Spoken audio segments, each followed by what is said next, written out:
Dinamihan ko na ang pagluto nito dahil di siya titigas kahit nakatatlong araw na siya sa ref. Initin lang sandali kapag gusto na ulit kumain. O di, nakasave na ng time, effort at money.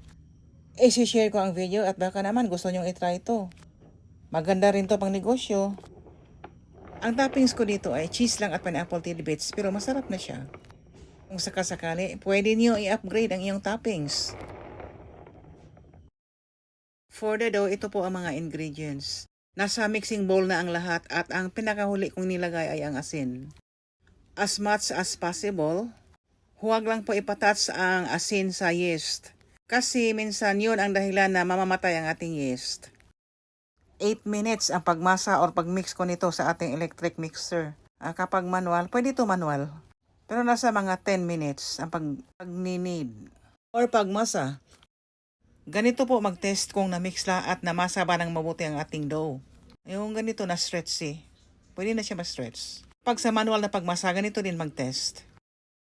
Ipares na natin to sa bowl na pinahiran ng mantika. Or pwede rin butter. Pero i-form muna natin ng bowl. Yung ganito ba? Saka takpan ng cling wrap. Kung walang cling wrap, katsa na lang or malinis na tela. So 1 hour ang pag-rest or pagpaalsa ng ating dough. Nag-double na ang size ng ating dough after naka-rest ng 1 hour. Hinati ko lang sa dalawa upang madali ang pag-flatten.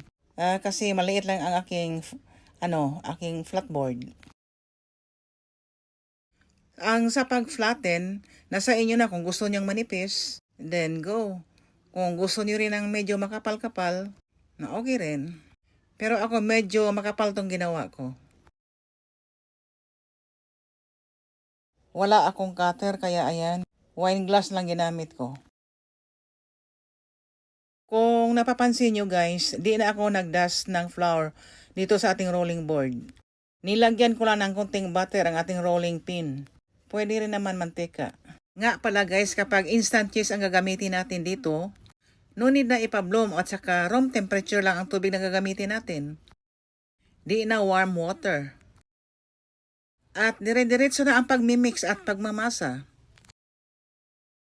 Itong mga sobra-sobra sa gilid, niroll ko rin yan or pinlaten. Masarap to guys, kaya kung marami ang kakain, pwede doblehin lang ang recipe.